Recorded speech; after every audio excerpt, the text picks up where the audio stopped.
Fala pessoal, aqui é o professor Osvaldo. Estamos de volta então, com a segunda parte da videoaula sobre especificação de caso de uso da nossa disciplina de análise e projeto de sistemas.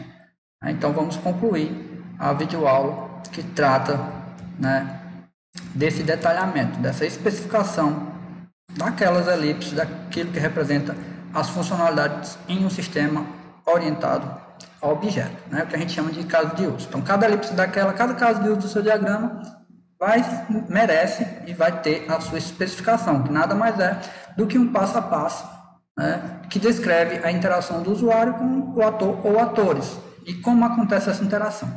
Então a gente já viu vários tipos de aspectos desse detalhamento, dessa especificação, então a gente vai prosseguir se aprofundando nisso, e inclusive ao final eu mostro um exemplo, uma sugestão de como você pode seguir.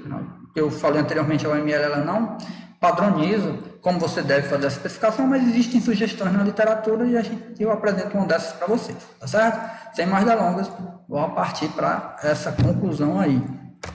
Como eu tinha falado anteriormente, pessoal, a gente parou nesse momento de identificação de casos de uso, Essa identificação ela está mais relacionada a quando você está fazendo levantamento de requisitos, quando você vai recebendo as informações dos requisitos do seu sistema.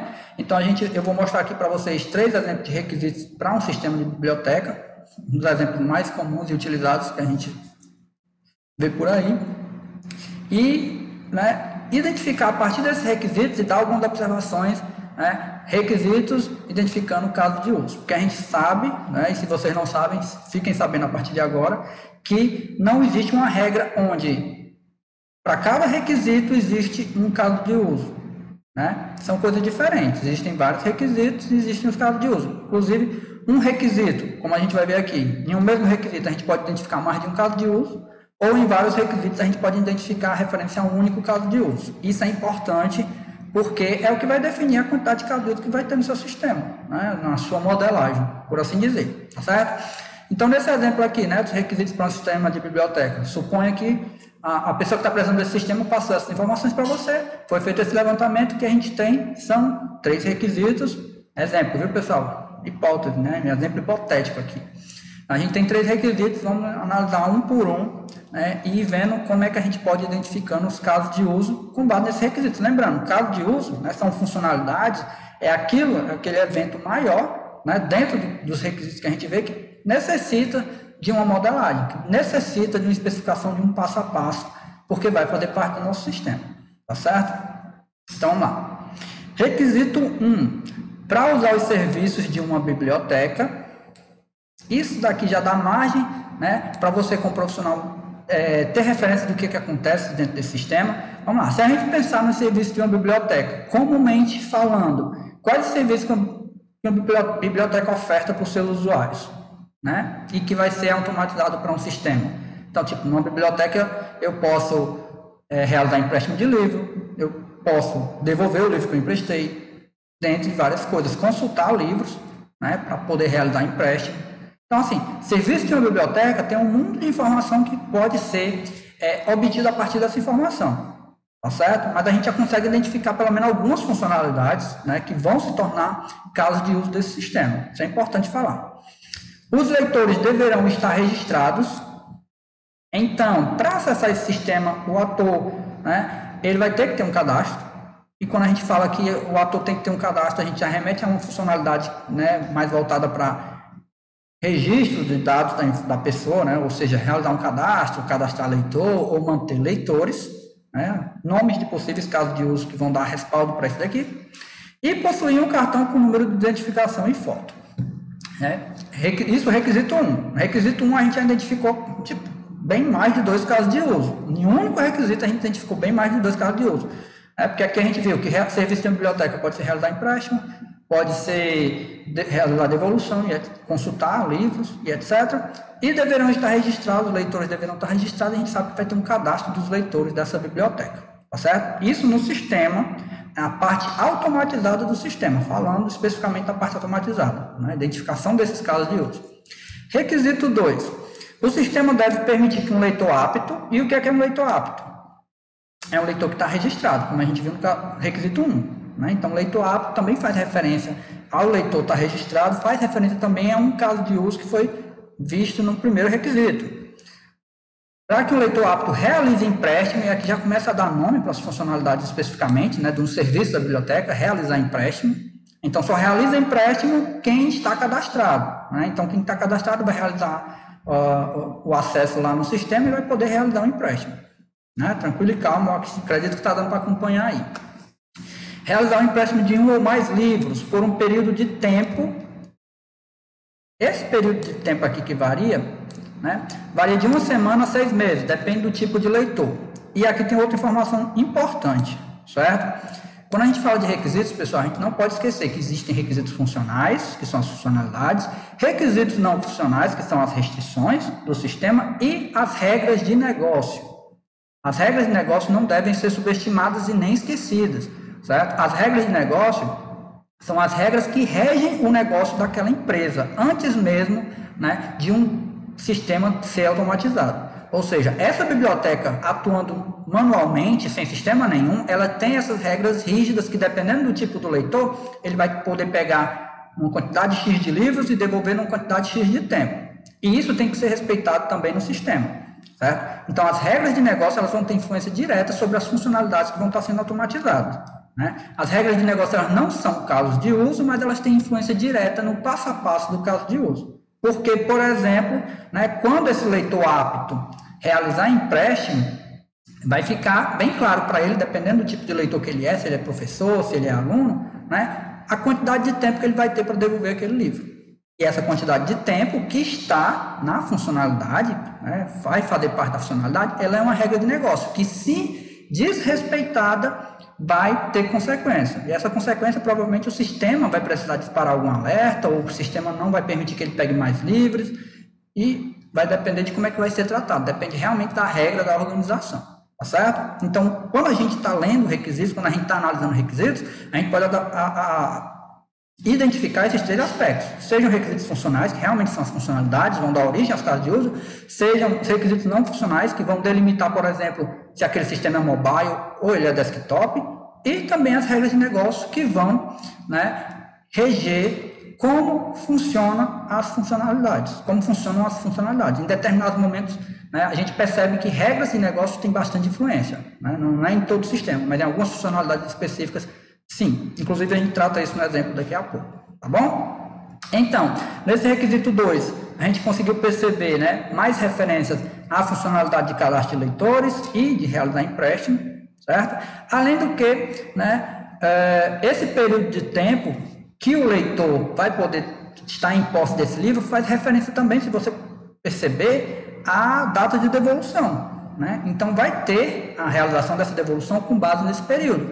Então, esse requisito 2 ele também faz referência a um outro caso de uso, que é o realizar a devolução, né, do livro que foi emprestado, tá bom? Então, requisito funcional 1, requisito 1, requisito 2, né, a gente já analisou, fez algumas observações, identificou tanto regra de negócio quanto requisitos funcionais, né, quanto caso de uso, mais especificamente. Requisito 3, o leitor está apto a realizar empréstimos de livros se, e aqui mais uma vez, leitor apto, realizar empréstimo, vamos ver os pontos que ele está apto para realizar empréstimo. Não possuir em seu poder livro com data de devolução vencida. Então, assim, se ele não tiver com livro de data de devolução vencida, é porque ele devolveu os livros, né? Então, ele não está desrespeitando nenhuma regra de negócio porque ele realizou a funcionalidade de devolver livros. Então, mais uma funcionalidade, requisito 3 aqui falando de devolver livros.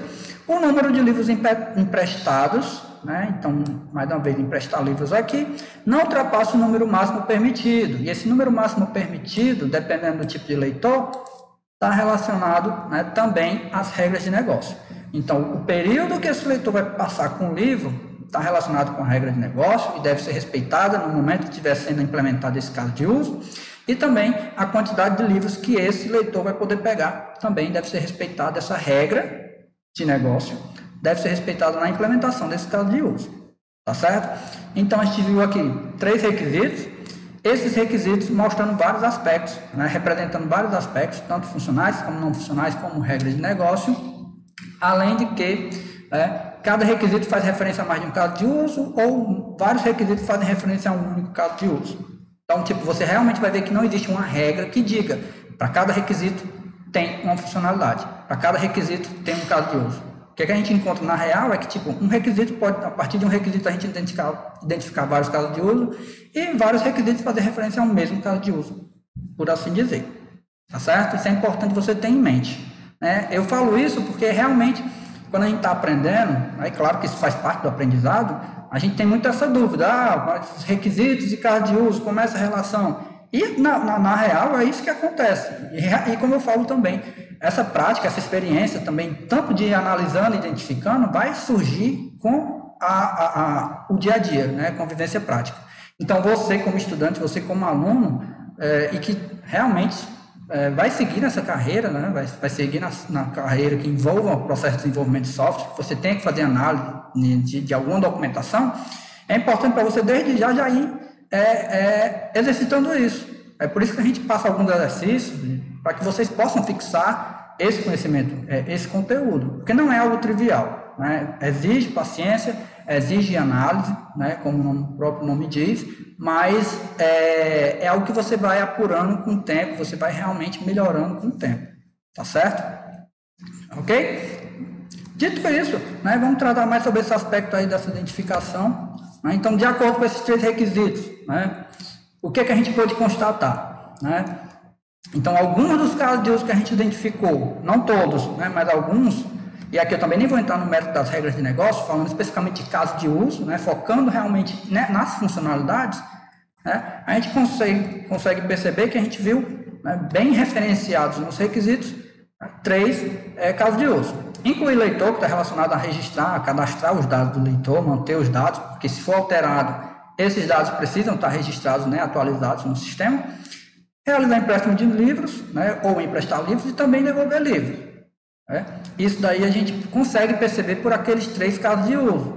Né? E não foi mapeado. No primeiro caso de uso a gente viu incluir leitor, no segundo a gente viu emprestar livro, não. Isso daí estava bem espalhado pelos 3 requisitos. Né? Então, um requisito pode se referir a mais de um caso de uso, como a gente viu, né, na prática, aqui analisando com vocês, e um caso de uso pode referir-se a mais de um requisito, como a gente viu. Né? Por exemplo, se a gente observar essa tabelinha aqui, tenta fazer esse mapeamento, porque não existe uma regra, pessoal, realmente isso daqui varia muito, né? Depende do levantamento que você faz, depende dos requisitos que são passados para você, mas o importante é que você consiga identificar, né, dentro daquilo que é passado para você, as funcionalidades, os casos de uso que vão ser modelados, que vão ser colocados no diagrama e posteriormente especificados, né, por meio do texto, textual, que é isso que a gente está vendo nessa aula. Tá certo? Então aqui, né, um mapeamento bem básico, nesse exemplo hipotético que a gente viu aqui do sistema de biblioteca. Tá certo? Beleza, isso para identificação dos casos de uso, e aí isso nos leva a um assunto, né, importante, que também faz referência com algo que a gente já falou na primeira parte da videoaula, tá? Não, na realidade daqui a pouco a gente fala sobre os fluxos. Né? Isso aqui é uma sugestão, pessoal. Eu até falei isso quando a gente estava falando do diagrama de caso de uso em si. Professor, existe uma regra, quantos casos de uso tem que ter meu sistema? E eu falei, tem casos de uso, dependendo do sistema, o sistema é mais complexo, pode ter mais casos de uso, pode ter um sistema, um modelo, né, um diagrama de caso de uso maior, dependendo do sistema, pode ter um diagrama de caso de uso menor, tá bom? Então, assim, não existe uma regra para dizer, esse sistema tem que ter 100 casos de uso, esse outro deve ter 10, vai depender da sua análise, vai depender da complexidade do projeto que está sendo desenvolvido, né? Mas vamos lá. Tem aqui o que a gente pode dar como sugestão para você tratar, para que o seu diagrama não fique poluído, porque lembre, né, a gente tem que manter simples e não poluir, tá bom? Então, em sistemas complexos, representar todos os casos do sistema em um único diagrama, talvez o torne um tanto ilegível. Então, em sistemas muito complexos, né, onde você tem que desenhar o diagrama, pode ser que aquilo ali fique um pouco bagunçado, devido à quantidade de casos de uso que você vai ter que representar. Existe existe forma de tratar isso? Existe, mas você tem que pensar assim, a gente está falando de um único sistema, certo? Essa sugestão a gente está tratando apenas nesses casos específicos, tá bom? Então, assim, vamos dar algumas sugestões, né, que nos são passadas e que a gente pode adotar para representar nesses casos específicos, né? Então, só em sistemas que realmente vão exigir quantidade grande de casos de uso, é que você pode fazer uso dessas sugestões. Se o sistema não exigir, não tem porque você fazer Isso, você pode representar em um único diagrama mesmo, tranquilo, tá? Então, vamos lá. Sugestão, criar vários diagramas, mas esses vários diagramas representando o mesmo sistema, certo? Né? Só que em visões diferentes, né? Dependendo da abordagem que você está precisando representar ali, apenas para particionar essa visão complexa do seu sistema. Né? Então, por exemplo, um diagrama exibindo um caso de uso e seus relacionamentos, diagrama exibindo todos os casos de uso para um único ator, diagrama exibindo todos os casos de uso a serem implementados em um ciclo de desenvolvimento. Isso são formas que você pode utilizar, né, em casos de sistemas muito complexos, né, que realmente iam ficar muito bagunçados e desorganizados para representação em um único diagrama. Então, dependendo dos casos, você pode fazer, seguir essas sugestões aqui sim. Tá? Então, você pode particionar, né, por exemplo, todos os casos de uso para um determinado ator. Né?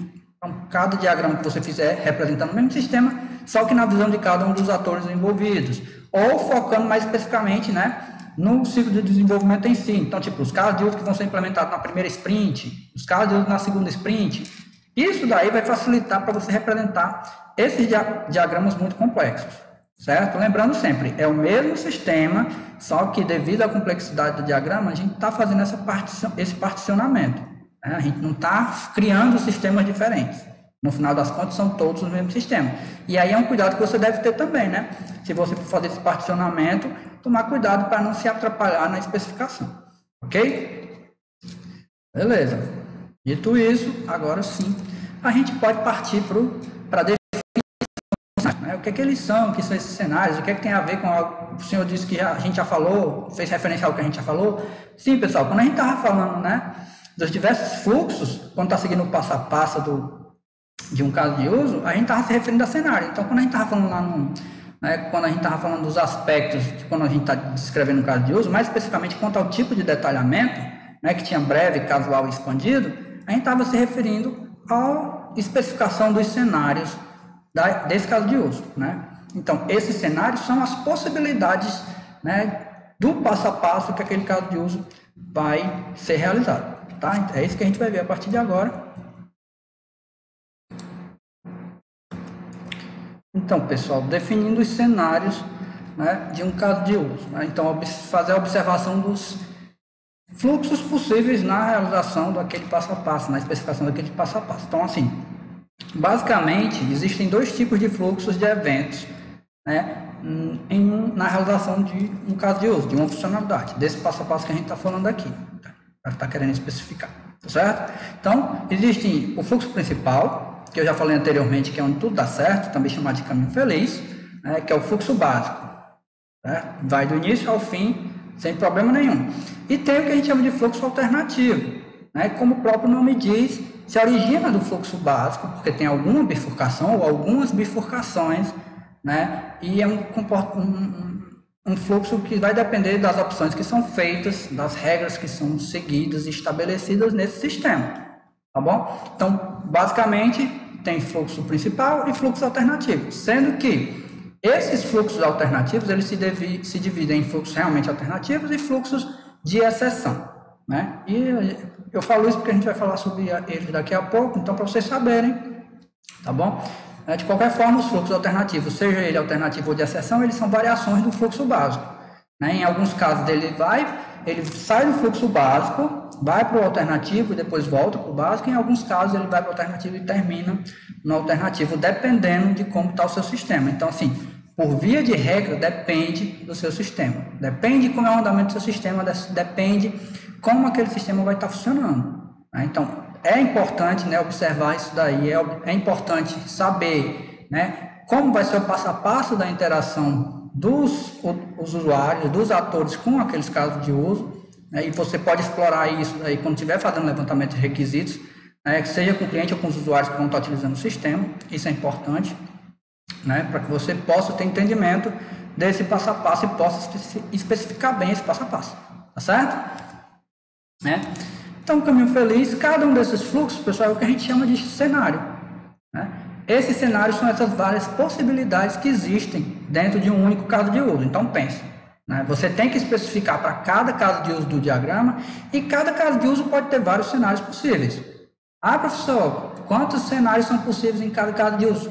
Mais uma vez, não existe regra para isso, né? Tem casos de uso que tem muitos cenários, dependendo do que pode acontecer na execução do fluxo básico, e tem casos de uso que tem menos. Então, realmente vai depender de como é que vai acontecer dentro do sistema que você está modelando. E é importante, você pensar assim, né? Então, quer dizer que você, nessa situação, professor, eu posso pensar assim, vou fazer apenas a especificação do fluxo principal. Aí você está tomando risco para você. Né? Porque se você deixa só o fluxo principal, você está partindo do pressuposto que só vai acontecer sempre o caminho feliz e que nunca vai dar nada errado, né? Nenhuma regra de negócio vai ser desrespeitada, nenhum caminho alternativo vai ser tomado.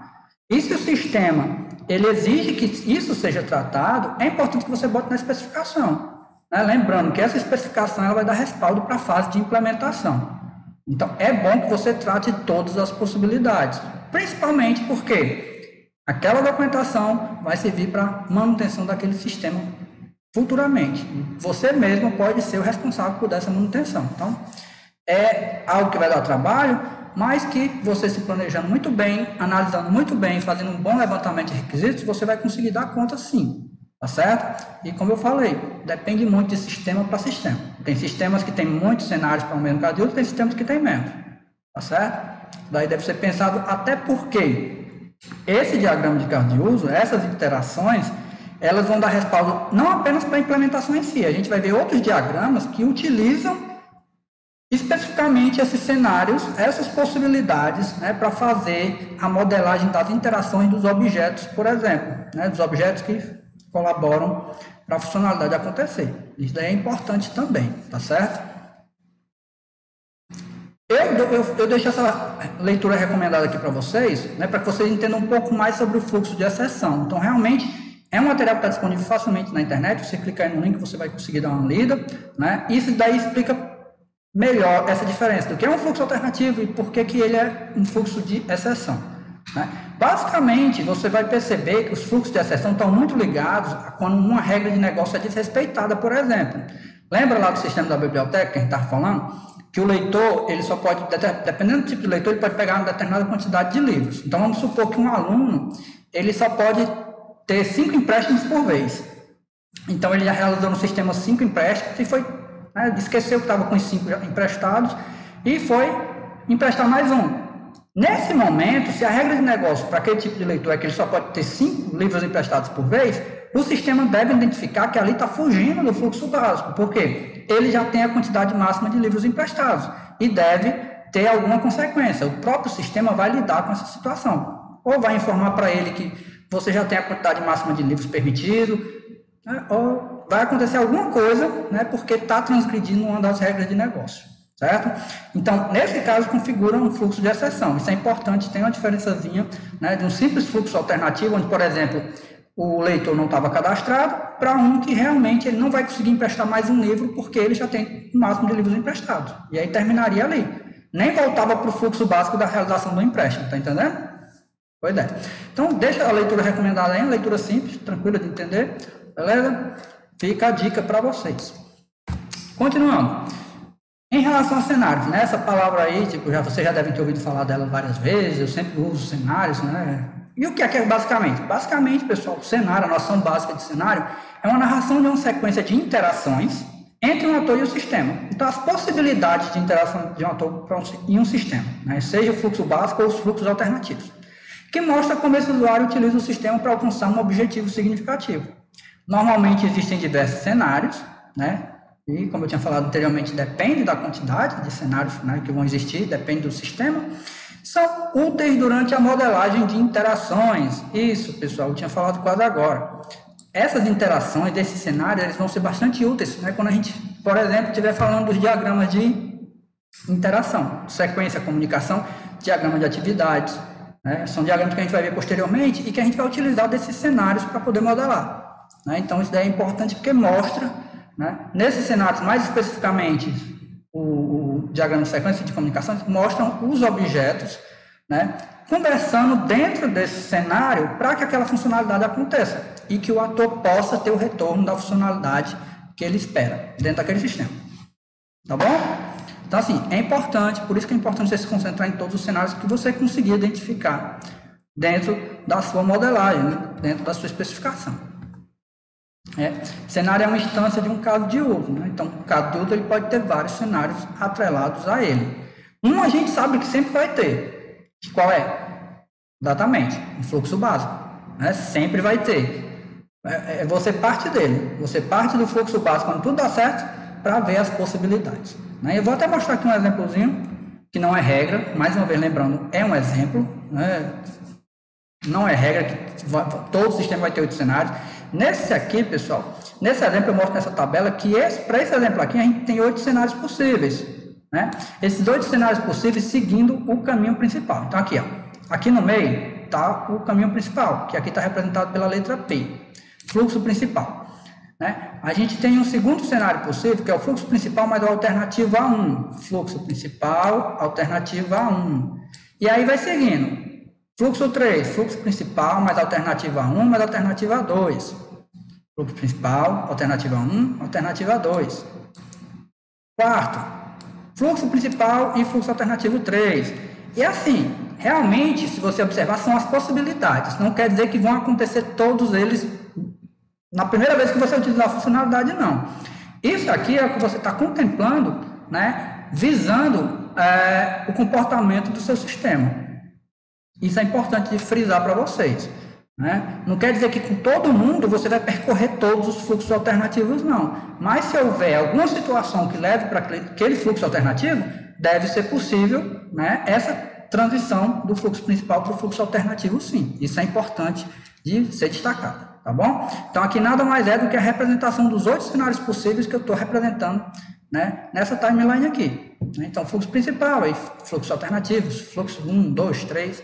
E esses fluxos alternativos, lembrando, né, tem os fluxos de exceção e alternativo. Esses que estão terminando aqui são provavelmente os fluxos de exceção que está terminando sem voltar para o fluxo principal, porque, por exemplo, diz respeito a alguma regra de negócio, como, por exemplo, o caso do leitor que só podia pegar 5 livros e estava tentando pegar um sexto. Ele não pode voltar para terminar um empréstimo de livro porque ele já tem o máximo emprestado. Tá certo? Então, tipo, conceito básico, né, noção básica de regrinhas a serem seguidas na sua especificação. Né? E aí eu faço a ligação direta com a importância das regras de negócio. Né? As regras de negócio que estão atreladas à execução de um caso de uso, porque podem, né, restringir as opções de utilização daquela funcionalidade. Né? Não esqueça disso. Ok? Então aqui, né, só para exemplificar, e até pegando um exemplo que a gente viu na primeira parte da videoaula, né, do caso de uso de alugar DVD. Lá, né, o fluxo principal, eu tinha falado anteriormente do fluxo principal e dos fluxos alternativos, ok? E assim, fluxo principal, funcionário, tudo dá certo. Funcionário verifica o cadastro, tá tudo bem com o cadastro, o funcionário registra cada um dos DVDs, não tem nenhum emprestado, o funcionário finaliza a locação, entrega os DVDs e dá as informações necessárias para o cliente, e o cliente vai embora feliz da vida com seus DVDs. Né? Fluxo alternativo, e eu não vou estar tratando todos aqui, certo? Apenas para exemplificar, né, o ponto em questão aqui. Fluxo alternativo se originando do ponto 2, né, que o funcionário registra cada um dos DVDs. O funcionário registra que o DVD está danificado, nesse caso é aquela do DVD danificado, ele verifica se existe uma outra cópia do DVD, se existir, substitui aquele que está danificado e volta para o passo 2. Se não, segue para o passo 2 sem aquele DVD, porque não tinha uma cópia para poder seguir na locação. E aí provavelmente o cliente vai selecionar um outro. Certo? Isso, o alternativo, não vinculado a nenhuma regra de negócio. Fluxo de exceção. O cliente possui pendências no cadastro e é uma regra da locadora. Quem tem pendência, quem tem débito, não pode realizar a locação. Então, no momento que é verificado aqui no passo 1 pelo funcionário o cadastro do cliente, verifica que ele tem um débito e o sistema vai apontar, né, de alguma forma, tem uma mensagem, uma notificação. O cliente apresenta débito, né, na última locação ou em alguma locação, provavelmente na última, né, porque se ele tem débito, ele não pode alugar outro, certo? Aí o que acontece? Para esse fluxo, o cliente paga seu débito, o funcionário registra a quitação do débito e aí pode voltar sim para o fluxo principal, certo? Porque a regra ela foi corrigida e voltou para os trechos, para os eixos, por assim dizer, certo? Isso para exemplificar, fluxo principal, fluxo alternativo sendo apenas alternativo e o fluxo de acessão como uma alternativa mais focada nas regras de negócio, tá certo? E aí pronto, exemplificação dos cenários, acredito que é simples de entender. Lembrando sempre, se tipo, você ficar em dúvida sobre algum dos conceitos, né, alguma das definições, alguma coisa não ficou tão claro para você, anota aí, leva para o nosso momento de discussão, que a gente trata essa questão aí da forma correta, tá bom? Beleza.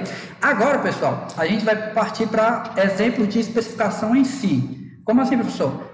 Como eu tinha falado, a OML ela não define estrutura específica para ser utilizada. Né? O que ela dá é a anotação para você fazer o seu diagrama dentro daqueles símbolos e regras que a gente já viu na aula sobre diagrama de requisitos.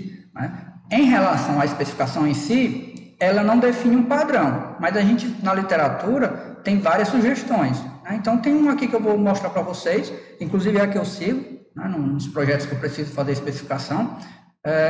Vou apresentar ela para vocês e depois a gente faz um estudo de caso seguindo essa especificação. Estudo de caso é um exemplo, né?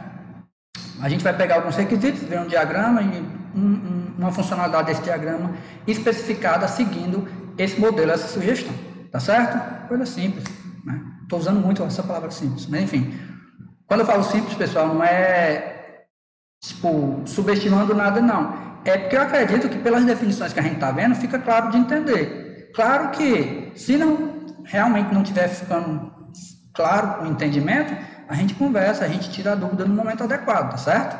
Ok? Então, não me entendam mal quando eu estiver falando que isso é simples ou isso é lógico. Eu estou partindo do pressuposto que a linguagem está de fácil entendimento, ok? Beleza, então vamos partir para a sugestão e em seguida para um estudo de caso seguindo essa sugestão, tá bom?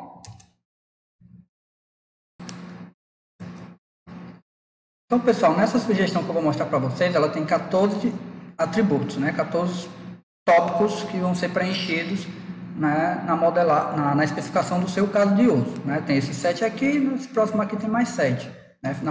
Total dando 14 pontos. Né? Então, vou passar por cada um, né, para explicar para vocês. Tem uma definiçãozinha básica aqui. Vamos lá. Então, primeiro tópico, o nome do caso de uso. Né? E o nome de caso de uso é aquele mesmo que está lá no diagrama. Então, tipo, realizar empréstimo. Né? Então, cada caso de uso deve ter o seu nome e esse nome deve ser único para que não tenha confusão. Né? Se você botar realizar empréstimo e tipo, depois botar um outro caso de uso com realizar empréstimo, vai dar conflito. E lembre-se, né? A especificação deve ser consistente, não deve ter contradições, isso é importante. Então, tipo, se for necessário, você bota realizar empréstimo de livro, e se tiver um outro empréstimo, realizar empréstimo de periódico, etc. Mas é bom que o nome siga o padrão do infinitivo, realizar, terminar com a R, e seja único. Tá? Além disso, a gente tem um identificador também, que é um código para referenciar esse seu caso de uso. Né? Então, geralmente a gente usa uma anotação, por exemplo, o C de use case, a sigla para use case, o C001 para o primeiro caso de uso, o C002 para o segundo.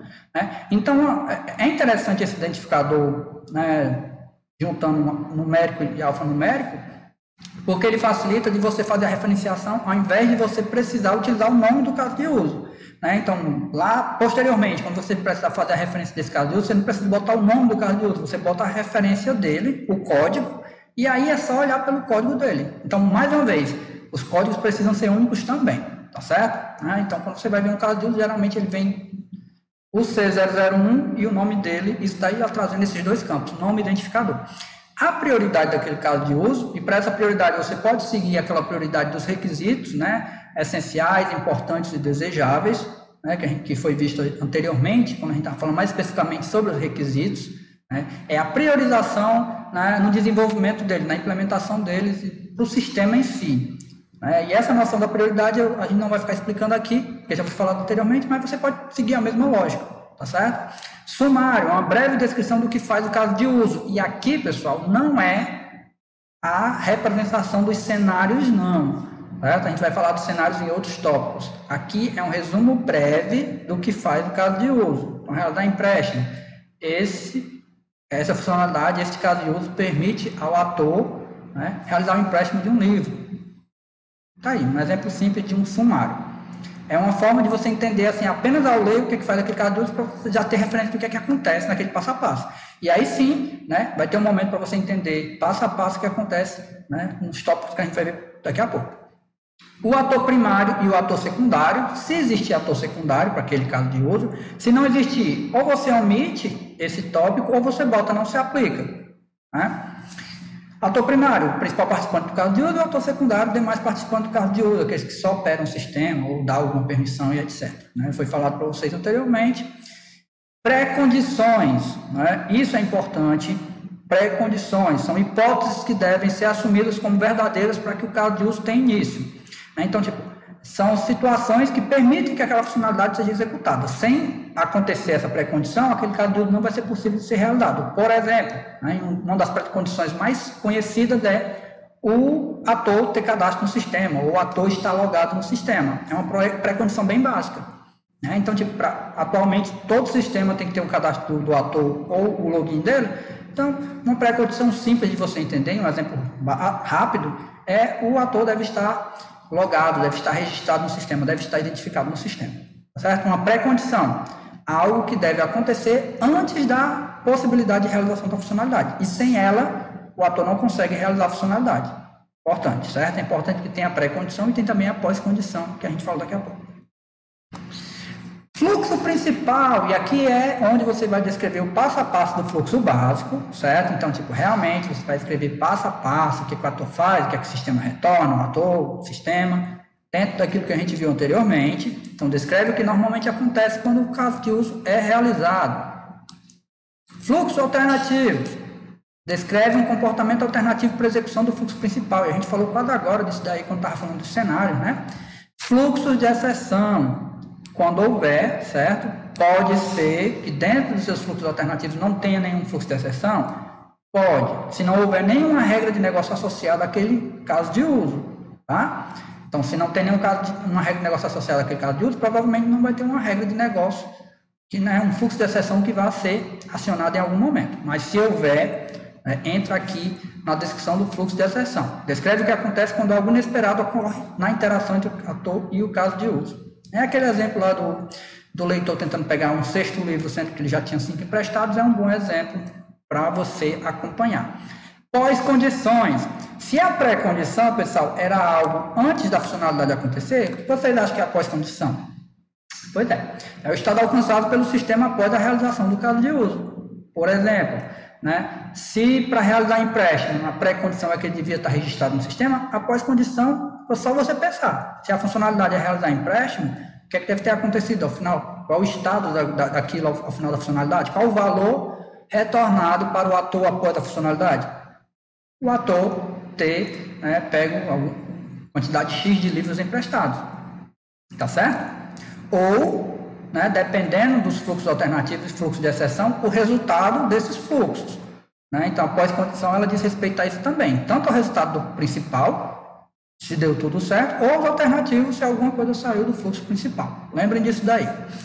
Regra de negócio. E essa regra de negócio, pessoal, é a regra atrelada àquela funcionalidade. Então, como eu já tinha falado anteriormente, se tem alguma regra de negócio que pode influenciar no caso de uso, você tem que fazer a referência a ela na documentação do caso de uso, porque provavelmente vai ter um fluxo de exceção atrelado a essa regra. Inclusive, daqui a pouco eu mostro como você pode documentar essa regra de negócio. A gente também faz uso de nome para aquela regra e o identificador numérico, onde aqui, no campo da sua documentação, você só precisaria colocar o identificador numérico da regra de negócio, que ficaria fácil de fazer a consulta. Tá bom? Histórico, qualquer alteração realizada você deve manter no histórico. Qualquer alteração que foi alterado, por quem foi alterado, quando é que foi alterado, para acompanhar essas alterações do seu documento no decorrer do processo. E notas de implementação. Essa nota de implementação, pessoal, é qualquer consideração relativa ao momento da implementação daquele caso de uso. Então, se tiver alguma observação para ser tratada especificamente no momento da implementação, pode ser colocada aqui. Se não tiver nenhuma dessas observações, pode botar não se aplica ou omitir esse atributo, essa propriedade da sua especificação, tá certo? Se tiver, realmente é bom colocar. Lembre-se sempre que você está deixando um documento bem detalhado para partir para a próxima fase, que é a implementação das funcionalidades. Tá bom? Então, assim, a sugestão básica esses 14 tópicos. A gente viu uns aqui que podem existir ou não. Se não existirem, eu boto não se aplica ou omite da especificação. Mas é uma descrição bem detalhada, né? Uma especificação bem detalhada, tem todos os tópicos necessários que deixam bem robusta a sua documentação, tá certo? Inclusive, como eu tinha falado anteriormente, é o exemplo que eu utilizo nas minhas especificações, e também o template, né? Um importante ativo de processo que eu tenho é um template no documento de requisito que ele segue, no momento da especificação do caso de uso, ele segue esses pontos, né? Inclusive, eu posso até disponibilizar ele para vocês darem uma olhada, para utilizarem como exemplo também, tá bom? Aqui apenas alguns detalhes em relação à especificação em si, mais especificamente lembrando que o diagrama de caso de uso, ele faz referência às funcionalidades, aos requisitos funcionais, mas que a gente não pode deixar de fora, por exemplo, as regras de negócio, porque elas podem ter influência, né, nesses requisitos funcionais, podem ter influência nessas funcionalidades, nesses casos de uso. E como eu mostrei anteriormente, as regras de negócio elas podem dar origem aos fluxos de exceção. Eu não tinha falado até então como você vai tratar essas regras, como você pode documentar elas. Eu vou mostrar bem rapidinho, né, como você pode, um padrãozinho, também uma sugestão, um padrãozinho de como você pode registrar suas regras de negócio e utilizar na sua modelagem, na sua especificação, tá certo? Vamos lá. As regras de negócio, né, elas podem ter influência sobre um ou mais casos de uso. Né? Então, uma mesma regra pode influenciar mais de um caso de uso, vai depender do seu sistema. Os identificadores das regras devem ser adicionados à descrição do caso de uso. Como a gente viu anteriormente, tem um atributo regra de negócio, lá você coloca a referência da sua regra. E essa regra, quando você for procurar a referência, você vai encontrar, né, na documentação dela o nome da regra, que é o nome e a referência numérica, e aí você vai poder entender, né, qual a influência daquela regra para aquela funcionalidade. Então, assim, um exemplo de documentação básica, você coloca o nome da regra, identificador numérico, também únicos, né, para não ter confusão. A descrição daquela regra pode ser, dependendo da explicação, ela vai ser um pouco menor, um pouco maior. Não precisa ser um texto enorme, realmente é ser bem direto no que aquela regra representa, tá? Até para quem está acompanhando essa especificação entender do que trata aquela regra, quem foi a fonte daquela informação e quando foi identificada. Isso é importante, certo? Então, lembrando mais uma vez, isso daqui é um exemplozinho para que você pode seguir no momento que você for documentar suas regras, tá bom? Isso é importante, não esqueça, né? Porque muitas vezes a gente foca, requisitos funcionais e não funcionais, mas existem as regras de negócio. E eu tenho batido muito forte nessa questão. Às vezes a gente deixa de lado as regras de negócio, elas têm influência importante, né, no desenvolvimento também, tá bom? Isso é as regras de negócio, né? Aqui algumas informações importantes, né, mais especificamente sobre a parte de modelagem dos casos de uso e especificação. Então, por exemplo, a especificação dos casos de uso considerados mais críticos começa já na fase inicial, mais especificamente na análise de coleta, né? Então, a análise de coleta ela deve terminar com basicamente 10 a 20% do modelo de caso de uso completo. Por quê? Nesse momento são identificados aqueles casos de uso mais essenciais para o sistema. Então, começa a modelagem primeiro desses mais críticos para o sistema, para que ele possa entrar em funcionamento, né? E ao final da fase de projeto, quando está passando para a implementação, o modelo de caso de uso está até 80% construído. Tá? Claro que isso varia, vai variar de projeto para projeto, da abordagem que você está utilizando de desenvolvimento. Então, aqui são apenas alguns dados relevantes que são coletados para passar para vocês de informação, né? E até para dar uma orientação de tipo, né, no primeiro momento, quando você está coletando e analisando, a tendência é que você vá focar mais naqueles que são mais essenciais para o desenvolvimento, né, para o sistema funcionar, e depois vá seguindo aquela prioridade, né, essencial, importante e desejável, né? Então, informações básicas aqui, dados informativos, e aí a gente parte para o modelo, para o estudo de caso em si. Como eu tinha falado, estudo de caso, a gente vai analisar uma situação, um exemplo hipotético, né? E, claro, a gente não vai especificar todos os casos de uso, é apenas um caso de uso, e também é questão de, tipo, só a documentação, a sugestão que eu apresentei para vocês, a gente atrelar ela a um exemplo prático, tá certo? Então, aqui, nesse exemplo, uma faculdade precisa de uma aplicação para controlar alguns processos acadêmicos, dessa vez não é um sistema de biblioteca, tá certo, pessoal? É um sistema acadêmico, como inscrições em disciplinas, lançamento de notas, alocação de recursos para a turma, etc. Aí foi feito o levantamento, o analista, né, conversou com os diversos usuários, alunos, professores, coordenadores, e fez levantamento de vários requisitos, né? Alguns requisitos desses, né, alguns requisitos funcionais foram: o sistema deve permitir que alunos realizem inscrição em disciplinas, o sistema deve permitir o lançamento das notas, o sistema deve permitir a abertura de turmas, e etc. Então, foram vários requisitos, né? Não vou colocar todos aqui para não ficar muito extenso, né? Mas é realmente partir para um entendimento prático da coisa. Teve um levantamento de requisitos, obteve-se tais requisitos funcionais.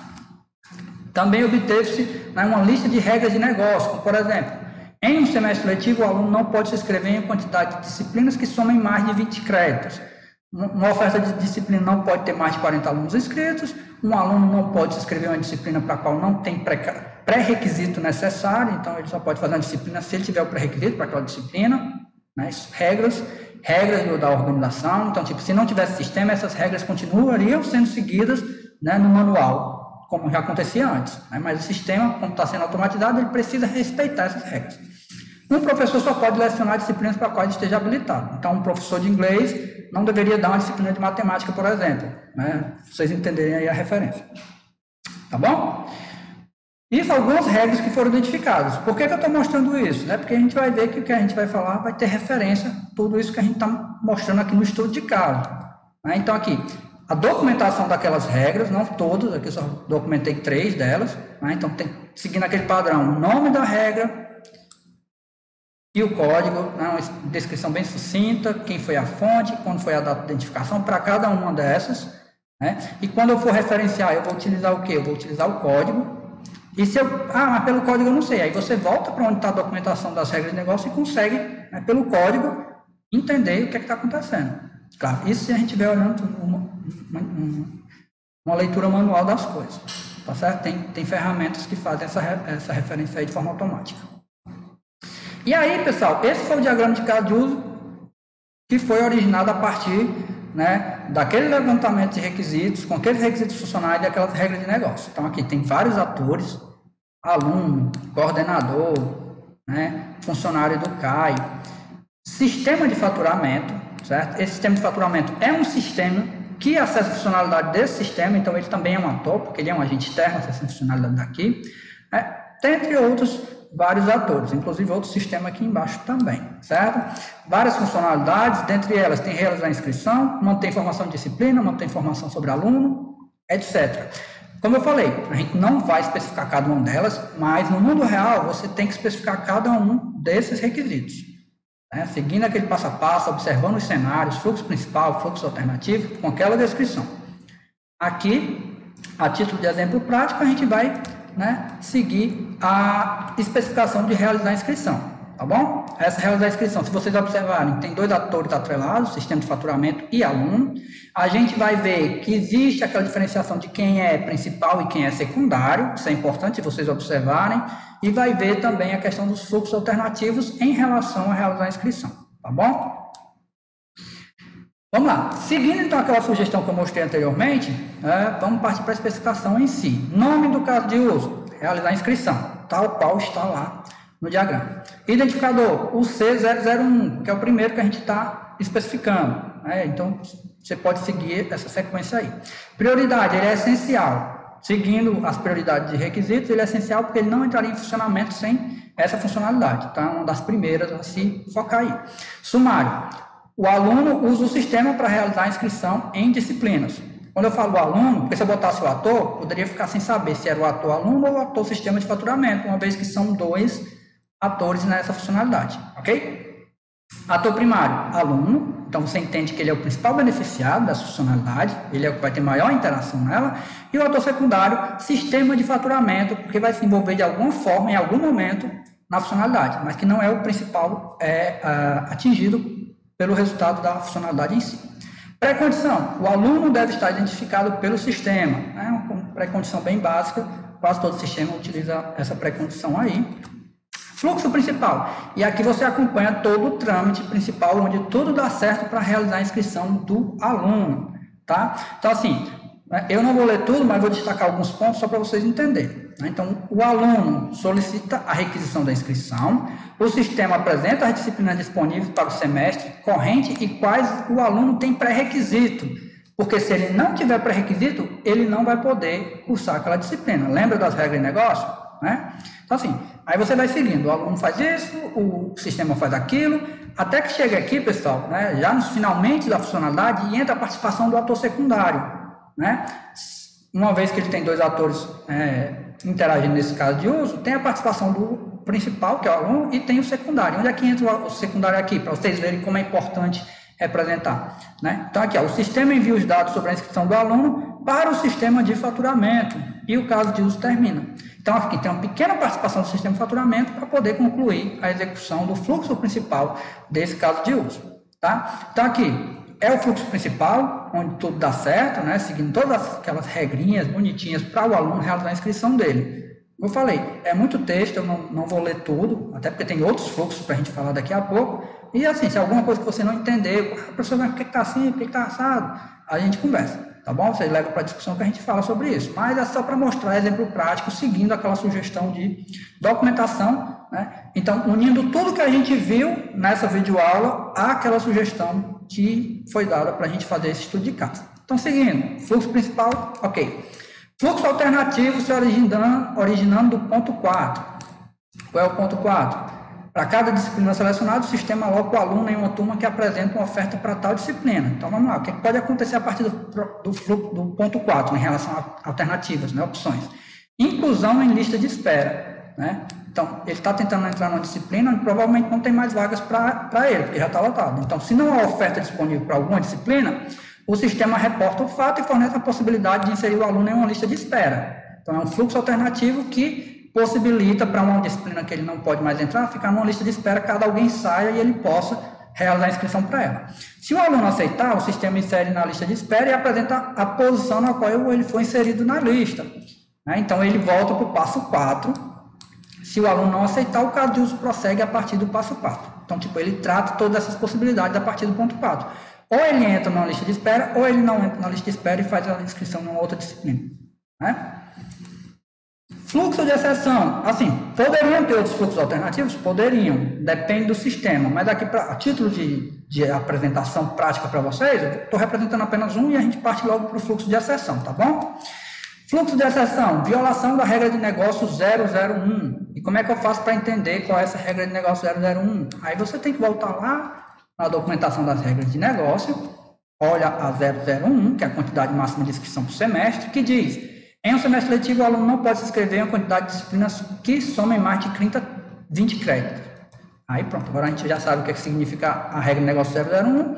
Se o aluno atingir a quantidade máxima de inscrições, o sistema informa o aluno a quantidade de disciplinas que ele pode selecionar e o caso de uso retorna para o passo 2, certo? Então, se origina no passo 4, mas volta para o passo 2, se acontecer essa violação da regra, né? Que é o passo 2, o sistema apresenta as disciplinas disponíveis para ele no semestre. Tá? Então, lembrando, se tem regra de negócio que vai influenciar, ela pode influenciar em um fluxo de exceção, certo? E você tem que contemplar essa possibilidade. Tá? Então, falei do fluxo principal, fluxo alternativo, fluxo de exceção, mostrando em qual ponto ele se origina, informando no passo a passo o que é que acontece no andamento desse fluxo, e se ele volta para o fluxo principal, ele também poderia terminar sem voltar para o fluxo principal. Pós-condição, o aluno foi inscrito em uma das turmas de cada uma das disciplinas, isso o fluxo principal, tudo deu certo, ou foi adicionado a uma ou mais lista de espera, caso tenha partido para um fluxo alternativo, né? Então, a pós-condição ela deve tratar todas as possibilidades, tanto do fluxo básico quanto dos alternativos. A regra de negócio que influencia aqui é a 001 e apenas ela, porque é o que está sendo informado aqui. Se tivesse outra, você botava vírgula e o código da outra, e provavelmente ia ter um fluxo de exceção atrelado àquela outra regra. Tá certo? E aqui no caso ele não está botando nenhum atributo a mais, porque não foi registrado nenhum histórico de mudança, porque é a primeira versão, e nenhuma nota de implementação foi necessária de adicionar aqui. Apenas o básico mesmo para vocês entenderem, né, a sugestão com base nesse estudo de caso que a gente fez aqui, nesse exemplo, seguindo a sugestão que foi dada, tá bom? Claro que, tipo, se você quiser brincar, você pode, né, brincar com essas outras funcionalidades. Inclusive, eu passo alguns exercícios pedindo para que vocês especifiquem outra funcionalidade, né? Isso daí vai de um exercício bem de imaginação, porque como você não tem todas as informações e não tem um cliente para ficar tirando dúvidas, aí o que você pode fazer é imaginar como é que vai acontecer aquilo. Isso daí se você realmente for exercitar essa parte. Na vida real, você tem que ter essas informações.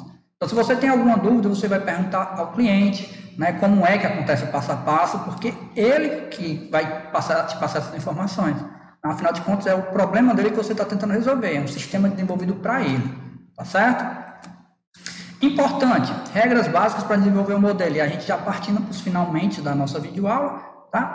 Você deve identificar o principal objetivo do modelo. Quando eu falo modelo, modelo de caso de uso, e aqui a gente já pensa, né, tanto nas duas partes, no diagrama e na especificação. Então, identificar o principal objetivo, desenvolver um sistema de biblioteca, desenvolver um sistema acadêmico, saber qual o domínio daquela aplicação, que aí, a partir daí, você consegue identificar atores, consegue pensar em funcionalidades, identificar cada ator que irá interagir com o sistema, definir para cada ator suas diferentes maneiras de realizar essa comunicação, ou seja, a interação do ator com o sistema, né? Quais funcionalidades ele vai acessar, ele vai ser ator primário, vai ser ator secundário.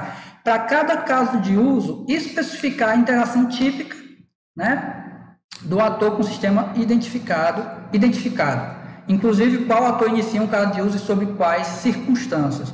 Aí, quando eu falo especificar a interação típica, eu estou falando tanto do fluxo básico como dos fluxos alternativos, tá certo? Os cenários possíveis. Então, assim, regrinhas básicas para você, quando você vai pensar em desenvolver um modelo de caso de uso, né?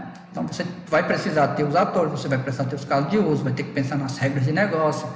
E aí é um combozinho de coisas que você tem que pensar, né? Aqui só deixando bem claro, lembrando para vocês, regras básicas quando você for fazer o seu modelo, tá certo?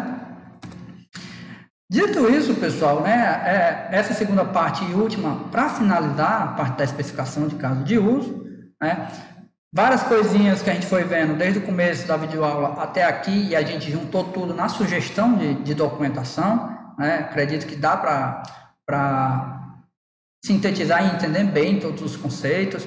Lembrando sempre, se você tiver dúvida em algum aspecto, em algum ponto, anota a sua dúvida, né, traz para a gente discutir. A sua participação é bastante importante, principalmente porque vocês estão recebendo esse conteúdo, vocês estão recebendo essa informação e vocês têm que ficar com essa informação, porque vocês vão utilizar isso na vida de vocês.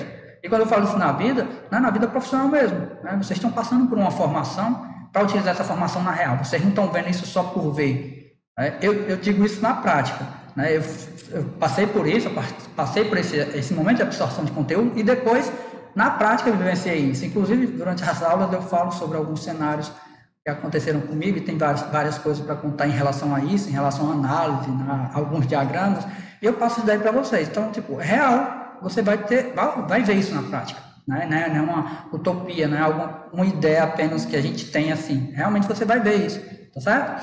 Então, assim, se qualquer dúvida, vocês tiverem qualquer dúvida, anota, traz para o nosso momento de discussão. E, dito isso, né, a gente fica por aqui com a parte de especificação de caso de uso. Né? Mais uma vez, dizendo, é sempre um prazer estar aqui com vocês. Agradeço a participação, a audiência. E no mais, pessoal, até a próxima. Até lá.